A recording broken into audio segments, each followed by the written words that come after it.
Assalamualaikum warahmatullahi wabarakatuh. Wadia balad ATE official di mana wae ayana. Alhamdulillah wa syukru ala ni'amillah. Kalayan diwuwuh ku qabul anu maha agung, dibarengan ku pang ijabah anu maha kawasa. Diiring ku kadeudeuh ka Nyaah Gusti anu maha suci, urang ayeuna dugi kadangat ayeuna masih keneh tiasa ditepang dangukeun deui dina acara anu matuh kamemet urang sadayana. Nyatana dina pagelaran dongeng Sunda jejer carita jawara leuweung larangan. Ayeuna bagian anu ka 2 welas nanya pamiarsa. Ieu dongeng mangrupikeun buah karyana Kang Supriyatna en Sabah ti Palihan Sumedang. Kangge Abah Supriyatna ngahaturkeun rewu nuhun laksaketi kabingahan rehna parantos ngawidian mamang kangge medar ieu dongeng dina tepas ATE official ieu.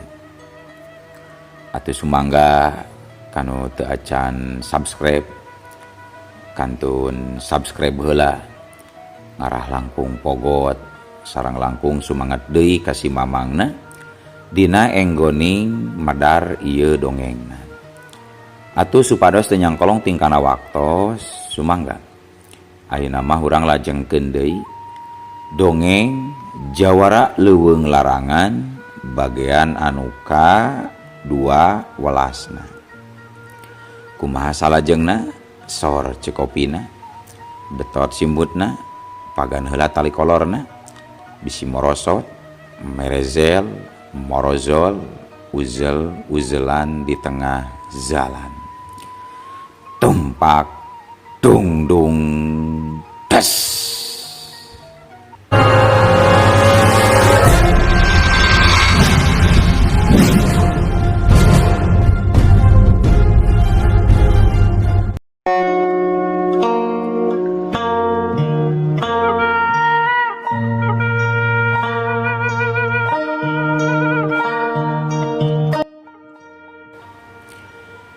Tah geuning anu diomongkeun teh daratang bo.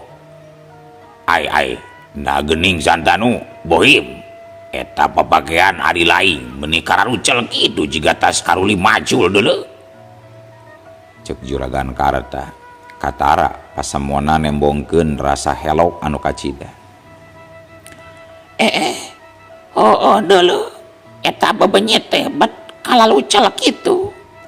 Nakuna naon ilaing tanu cikan bejakeun ka kami. Cek Nini Sarnewi. Sok kumang juber we terangkeun lalakonna mang. Dekarek mandi heula jeung rek tuluy nyatunya lapar dekah mah. Cek Santanu bari teu nunggu jawaban ti sasaha. Inyana langsung indit rek muru ka pancuran nu aya tukangan imahna. Saleosna Santanu anu terus muru rek ka pancuran Ki Juber kalawan anu rada asa-asa inyana ngaharempoy ka hareupeun juragan Karta anu keur diuk ngarendeng jeung lanceukna nyatana Nini Sarnewi. Cing hok kumaha usaha ari laing sakabeh teh Juber, terangkeun ka kami ngabuahkeun hasil anu nyegemakeun atawa henteu ha? Cek juragan Karta panona meuni anteb mencerong kaki Juber. Anu manawi kieu dongengna teh juragan. Atuh barabat we Ki Juber teh nerangkeun naon-naon anu geus kajadian jeung anu karandapan ku dirina. Ku Ki Juber ditetek teh nu kaliwat timiti maranehna asup ka lembur nenggeng tug nepi ka galungan jeung musuhna. Malah maka kajadian waktu arinyana kudu ngalaman sangsara tilalep dina jero embal oge ditepikeun ka Juragan Karta katut nu araya di patengahan imah. Sarengsena Ki Juber nerangkeun pangalamanana atuh paroman Juragan Karta katara ambekna. Beungeutna meuni reup geuneuk rai pias lir beusi atah beuleum. Samalah huntuna oge meuni kekerot.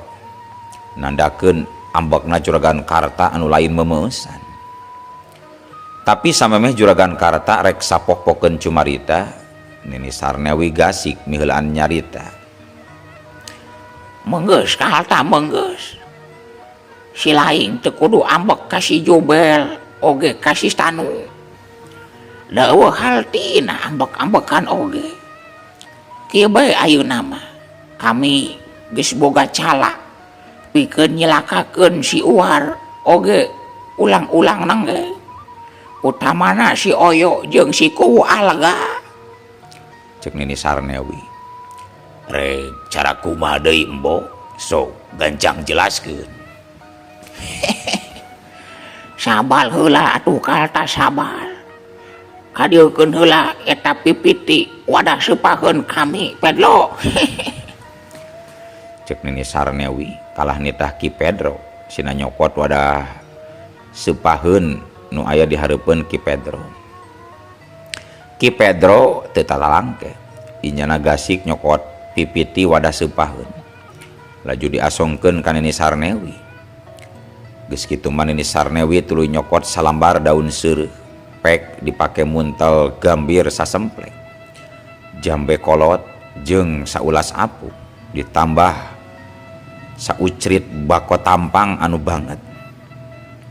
Seupahan teh terus digayem ku Nini Sarnewi.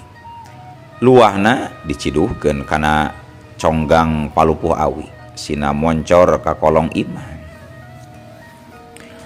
Tah ayeuna kieu bae atuh Karta. Kami boga kamandang. Sabab ceuk panglaksa kami mah ieu teh hiji-hijina cala nu kawilang ampuhna. Kumaha lamun engke tabuh 12 peuting ieu urang nyieun fitnah. Cek Nini Sarnewi. Fitnah kumaha? Nya fitnah kumaha wa? Cek Santanu norojol bari nanggeui sapiring sangu katut deungeunna. Aya goreng hurang, daun pucuk jengkol jeung sambal tarasi meuni medok dina luhureun sangu. Ali sia Tanu nyatu mah nyatu we heula tong pipileueun cumalita deuleu. Sia serot luah anu urahay beureum kawas getih teh diciduhkeun deui kana lolongkrang conggang. Nya sok Embo, fitnah teh fitnah kumaha? Daun maksudna Embo? Cek Juragan Karta terus nyelaksak deui kanu jadi lanceukna. Ulang fitnah si Olowodol Uar teh Karta. Ti mimiti peuting ieu sia Pedro Salbohim Jubel Tanu oge sia Sugili. Salila engke tabuh 12 peuting. Ilaing kabeh kudu bisa ngagalong imah julu tulis calwita balagod leungeuna ancam jalemana penta duit jeung perhiasan emas kulawargana penta kabeh. Tapi ali lain kudu nyalita kieu kasih julu tulis calwita aing menta harta banda teh pikeun perjuangan jihad anu dipimpin ku Den Anom Uar kitu jeung Nyi Maswati tah kitu. Tapi kade julu tulis calwitana ulah dipaehan. Kumaha kaharti maksud kami teh Karta Tanu? Hah? Kitu cek Nini Sarnewi. Sararea nu keur ngarariung di patengahan bangun anu saragep pisan dina ngabandungan carita Nini Sarnewi teh. Samalah Juragan Karta mah meuni unggut-unggutan sirahna oge. Tandana ngarti jeung merhatikeun kana naon-naon anu dicaritakeun ku lanceukna. Mbok juru tulis carwita anu diranca di pama atuh baraya urang kene mbok apan indungna Kang Carwita teh kapilanceuk bapak urang nya Bapak Murtazim atuh mun bisa mah nu digarong teh ulah Kang Carwita atuh mbok cek Juragan Karta nembrakeun rasa katepanujuanana kana rancang nu jadi lanceukna. Karta ya ilaing teh meuni bodoh-bodoh pisan balat teh beakeun ku solangan ilaing mah deuh Karta ya kami mah ngahaja nitah ngagalong harta bandana nu jadi balaya teh maksudna supaya sakabeh warga kampung khususna warga kampung Lancadipa teu nyuliga ka ulang kasia ka kulawarga jeung ka kami tapi bakal percaya yen bener anu ngieun petak kitu teh si Den Anom Olowodol wala Salim. Dasar sia mah belego boloho bin tolol deuleu Karta. Cek Nini Sarnewi nerangkeun bari ditungtungan ku nyiduhkeun luah seupah kana liang conggang.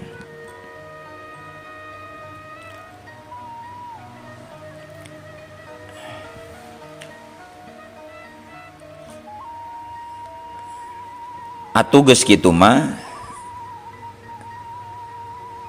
Juragan Karta unggut-unggutan ngartieun meureun kana naon anu dicaritakeun kudu jadi lanceukna. Atuh sakumaha nu geus dirancang dina waktu sorena teh caturkeun dina wanci peutingna timiti peuting tabuh 12 atuh rombongan santanu teh kudu geus ngamimitian norobos ka imahna juru tulis Carwita anu aya di lemburan Cadipa. Harita santanu katut 4 urang baladna geus anjog ka sisi lemburan Cadipa. Kalayan kabehanana geus maraket tergos sideung kalawan buni. Mangsa peuting eta lumadakan di lemburan Cadipa teh taya ronda saurang-urang acan. Garduh ronda oge kosong taya nu ngeusian.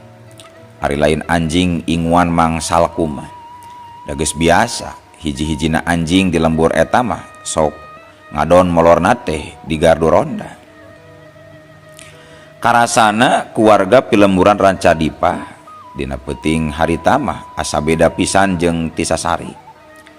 Jaba hawa tiris nu kacida sesa hawa kurut hujan ti sore mula nepi ka tabuh 11 peuting. Katambah lampu-lampu lantera anu biasa harurung di unggal emper imah oge dumadakan parareun. Dumeh balas kakuak kawik ku angin anu kacidarosana mangsa salila hujan. Di unggal buruan imah kariting kayembengna cileuncang jeung ngayangna sarah dangdaunan. Di pipir-pipir imah tukangeun imah warga loba dahan kai pasolengkrah dahan-dahan kai anu pareunggas ku ayana hujan angin. Sababaraha balen sora manuk bebence ngulincer di jomantara Rancadipa. Eta bebence teh ceuk sakaol mah mangrupa hiji totonden. Kila-kila hiji pilemburan rek kadatangan semah anu teu diondang bangsat kasebutna. Dina kayan sepi jempling kitu juru tulis Carwita sakulawarga dina peuting eta beda pisan rarasaanana jeung anu lian. Pikeun Carwita sakulawarga mah dumadakan hawa nu sakitu tiris mucicid teh bet karasa ku maranehna mah hareudang bayeungyang. Komo anakna nu bungsu anu umurna karek 2 tahunan mah meuni kaguling gasahan tur ceurik wae meuni ngarenghik teu puguh kahayangna. Pamajikan juru tulis Carwita nu katalah ambu inten nepi ka teu kaureup sare balas hayeuh wae ngupah ngape jeung ngengenyong anakna anu dumadakan rewel ceurik wae. Iya Kang Ulis cikan selangan ieu pangmangkukeun heula budak ngeyong-ngeyong si Dede. Nah kunaon atuh ieu budak teh meuni jadi rewel kieu. Cek Embu Intan. Cing diekeun si Dede nambu jeung heueuh tara-tara ti sasari si Dede rewel kieu. Ai Embu, nah bet haudang kieu hawatenya. Cek juru tulis Carwita laju mangku anakna. Sedangkan Ambu Inten ngaleos ka jamban deuk kahampangan. Nya Kang Ulis, pugu embu oge meni ngoprot kieu kesang teh, meni kawastas mandi bae. Walon Embu Inten kadenge nebalan ti jero jamban anu tepati jauh jeung enggon pangsarean. Sabot Ambu Inten keur Cingogo bari kayaan sampingna anu disengklekeun kana samet cangkengna.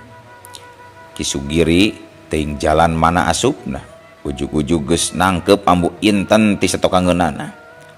Kituna teh Ambu Inten bahamna ditungkup ku lamak butut, lamak paranti kekesed anu menang nyokot di luareun panto jamban Sugiri. Ngajedog si ngajedog mentong ngajerit. Mun si laing hayang keneh hirup, cicing kajaba mun hayang modar sia. Kitu caritan Sugiri, bari terus leungeun katuhuna ngodok pesak baju kampretna. Nyokot tambang injuk leutik, rek dipake ngarangket leungeun jeung suku Ambu Inten. Teu lila ieu, Ki Sugiri geus hasil ngaborogod Ambu Inten kalawan page. Baham Ambu Inten dihuapan lama kekesed kurut kolor juru tulis Carwita. Nu satuluyna barang perhiasan Ambu Inten dironcodan tanu nyesa. Kongkorong, gelang jeung ali kabeh dilaan sacara paksa. Malah geus pindah kana pesak baju kampretna Ki Sugiri. Dina waktu nu sarua di enggon sare juru tulis Carwita oge sarua nasibna jeung pamajikanana. Inyana geus dibarogod make tambang injuk ku Ki Bohim. Sedangkan budakna nu umur 2 tahunan teh mah teuing kumaha nasibna. Da sameme juru tulis Carwita diborogod teh. Anakna mah geus ditindihan ku kasur. Kitu talenggasna si Bohim. Si Bohim geus hasil nyokot duit anu diteundeun dina handapeun tumpukan pakaian jero lomari. Sakumaha panuduh ti Carwita nalika diancam. Samalah mah aya genep samping wareuteuh nu aya capan keneh. Samping merek Danar Hadi digubug oge ku si Bohim. Heh Ulis, hamprau hambura deuleu kula. Kula mah derma bebakti kana parentah ti dudungan dewek deuleu. Sabab dudungan dewek teh rek ngadageun paguron silat anu pilih tanding. Ieu harta teh rek dipake jihad. Bajoang keur ngadidik warga Nenggeng jeung sabudeurna sia. Nasaha teh ya dudungan kisilah teh jeung urang mana teh ya? Cek juru tulis Carwita gawadi-wadi maneh tumanya ka Ki Bohim. Bari dina cumaritana teh tepati bentes sabab bahamna geus dihuapan ku taplak meja anu dipuntalkeun. Piraku Ulis teu apal mah kana dudungan kula. Apan geus kaceluk kaun awun kakoncara kajana pria nu katalah Aden Anom Uwar alias War Salim nu kiwari aya di kampung Nenggeng. Hayu kula lain teu soni lain teu sono ngawadul jeung Ulis teh. Da kumaha ieu teh bisi dunungan kula ngarep-ngarep. Hayu ditinggalkeun ku dewek. Nempo Ki Bohim geus kaluar ti kamarna juru tulis Carwita. Ki Bohim kaluar ti kamar juru tulis Carwita bari terus ngagajleng kana jandela pipir. Ki Sugiri oge gura-giru nuturkeun Ki Bohim anu luncat kaluar jandela. Demi Ki Santanu manehna mah ti tadi oge.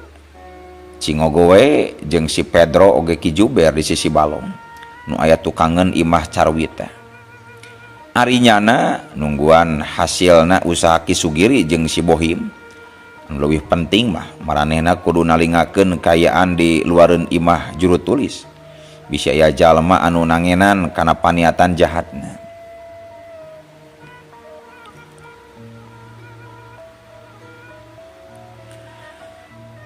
Teu kacatur perkara Santanu katut opat baladna anu geus hasil ngagarong harta bandana juru tulis Carwita. Samalah mah arinyana geus lila naringgalkeun lemburan Cadipa. Tur geus ngumpul ngariung deui di imahna Juragan Karta nu aya di lembur Ciseuti. Ayeuna urang caritakeun juru tulis Carwita saimah-imah harita teh wanci geus ngagayuh ka Janari. Carwita satekah pola hayang bisa ngudaran tali anu ngaborogod kana suku jeung leungeunna. Tapi da puguh talina tali injuk jeung pageuh deui dina nyangreudkeunana. Nya juru tulis Carwita boga akal rek nyamperkeun pamajikanana nya Ambu Inten teh. Juru tulis Carwita nyoba-nyoba leumpang ku cara aclok-aclokan anu teu beda jeung jurig pocong atawa pampir teh. Sok sanajan bari aclok-aclokan akhirna hasil oge bisa nyamperkeun Ambu Inten anu keur ugal-ugil di jero jamban. Bari kayan sampingna nyingsat bujurna morehe ka mena-mendi. Sedangkeun leungeun jeung sukuna sarua kawas Carwita di barogod.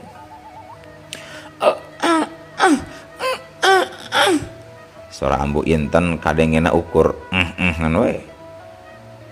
Eman teu kaharti, maklum bahamna masih samutut kulamak paranti kekeset tina kolor juru tulis Carwita.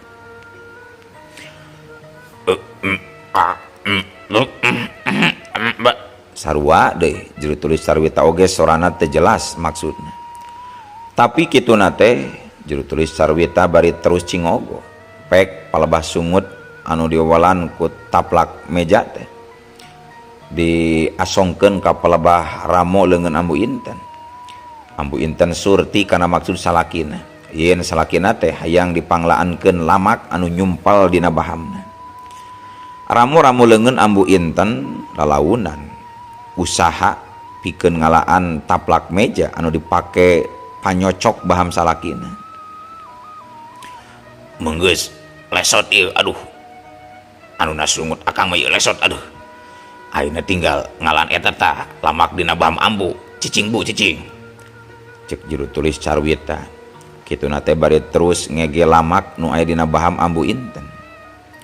Sanggeus lamak anu nyocokan baham Ambu Inten hasil di udaran ku cara digegel ku salakina. Ambu Inten jol tulung-tulungan bari jejeritan tur diselang ku ceurik meuni ngalang laung. Juru tulis Carwita oge sarua inyana gogorowokan menta tulung sangkan kadengieun ku tatanggana anu dareukeut. Kawantu harita teh geus tabuh 3 Janari leutik kangaranan di pakampungan mah.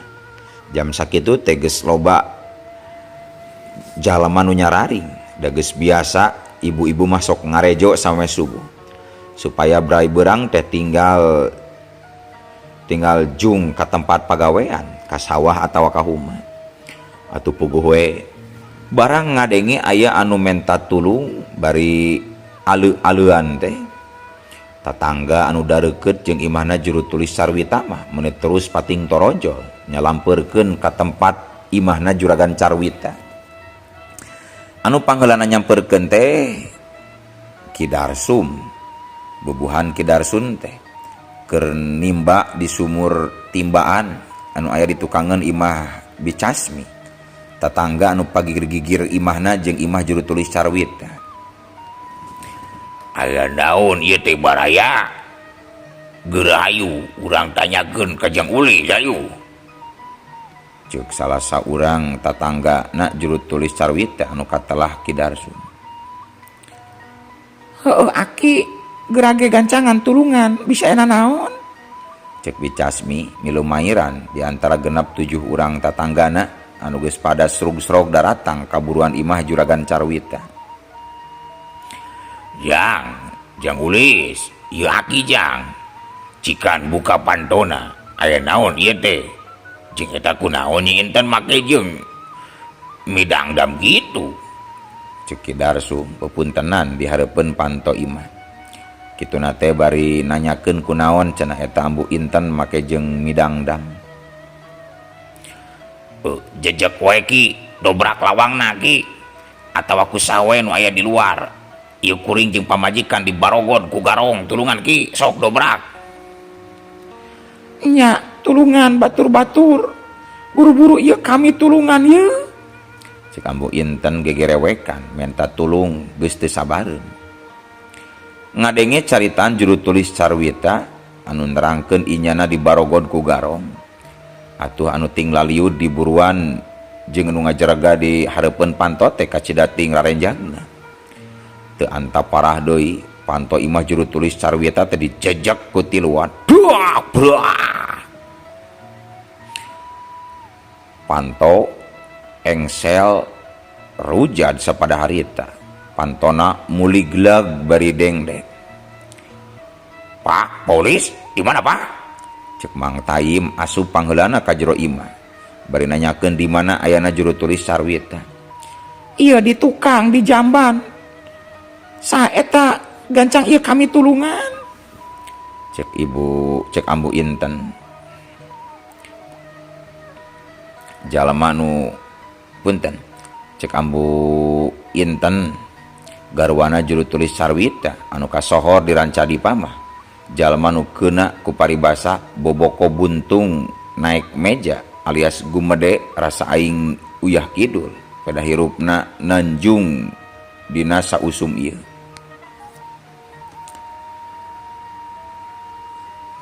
Aya dua anu asup ka kamar mandi nyaeta Mang Taim jeung Mang Sumpena. Mang Taim gasik ngudaran tambang injuk nu dipake ngarangket leungeun juru tulis Carwita. Sedengkeun ari Mang Sumpena kalah colohok we melengek nenjo Ambu Inten anu sarua di Barogod jeung sampingna anu ngaliglag nyingsat sama cangkeng teh. Ari sia Sumpena lain hayu eta Ambu Ulis geura tulungan. Udah eta talina deuleu lain nenjo kadinya. Cek Mang Taim ngagebes ka Mang Sumpena. Nyamang. Cek Mang Sumpena pek nagok rek ngudaran tambang injuk anu dipake nalian leungeun anu ditalikungkeun di tukangeun bujur Ambu Inten. Mang Sumpena dina ngudaran tali tambang teh bari kuram kireum. Era parada kawasna mah pedah dina ngudaran tali anu nyangreud dina pigeulangan leungeun Ambu Inten teh. Beungeutna meuni meneran pisan kudu nyang hareupan imbit Ambu Inten anu ngabuyung tambaga. Tali anu ngabagudad suku jeung leungeun juru tulis Carwita geus hasil di udaran ku Mang Taim. Tinggal tambang injuk nu meungkeut leungeun jeung suku Ambu Inten anu can bisa diudar teh. Da eta tuda oge Mang Sumpena mah dina ngudarana oge make jeung bari pereumbeun da sagala rupa. Juru tulis Carwita Surti barang mirang Mang Sumpena anu ngudaran tali anu ngabagudad leungeun pamajikanana can keneh bisa diudaran wae. Atuh gancang juru tulis Carwita nyarita. Hilik Mang pernah hilik. Urang udaran ku kuring awas. Cek juru tulis Carwita bari semu ngabadug awak Mang Sumpena anu keur cingogo bari nagog nyang hareupan imbit demplung. Akhirna beunang oge di udaran ku juru tulis tambang injuk nu dipake ngabagudad awak Ambu Inten teh. Rengseng udaran tali anu ngabagudad pamajikanana juru tulis Carwita karek sadar yen budakna nu umur 2 tahun teh masih aya di handapeun kasur di enggon sarena. Atungan dereg-deg we juru tulis Carwita teh lumpat belus asup ka enggon sarena pek nyingkapkeun kasur. Kayaan budak teh dikawatireun. Najan nya oge hirup keneh tapi katempona kawas nu boga kasakit eungap. Ambekanana reng hapranjug beungeutna meuni pias haropang. Eta budak teh tuluy dirau dipangku ku Carwita laju dibawa ka patangahan imah. Ngan hadena wae aya kolot anu getapan jeung geus biasa sok jumpa jampe nulungan ka warga Rancadipa. Eta kolot teh taya lian ti Aki Darsum teh. Coba Jazmi pang narukeun daun jarak jeung gagangna geura. 2 gagang we bawa ka dieu urang ubaran itu budak jang Ulis. kitu cek Ki Darsum anu disebut bicasmi teh meuni gura-giru atuh kaluar ti imah laju rek ngaladaun jarak sakumaha parentah ti Ki Darsum.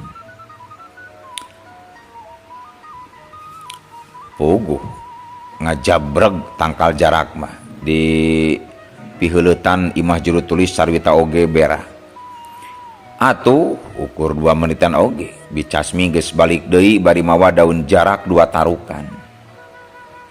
Eta 2 daun jarak teh tuluy diparancahan ku Ki Darsum.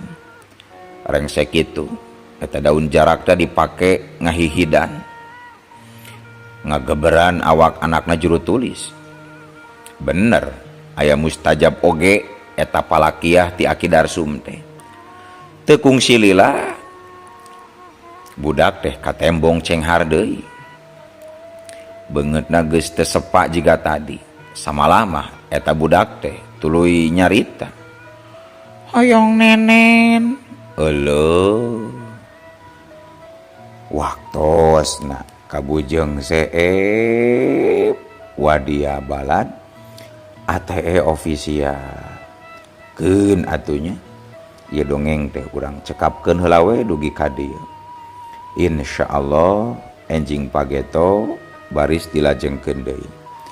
Atuh ku kitu ku kieuna mamang saja amit mungkur amit mundur ti payuneun para wargi sadayana. Hayu permios.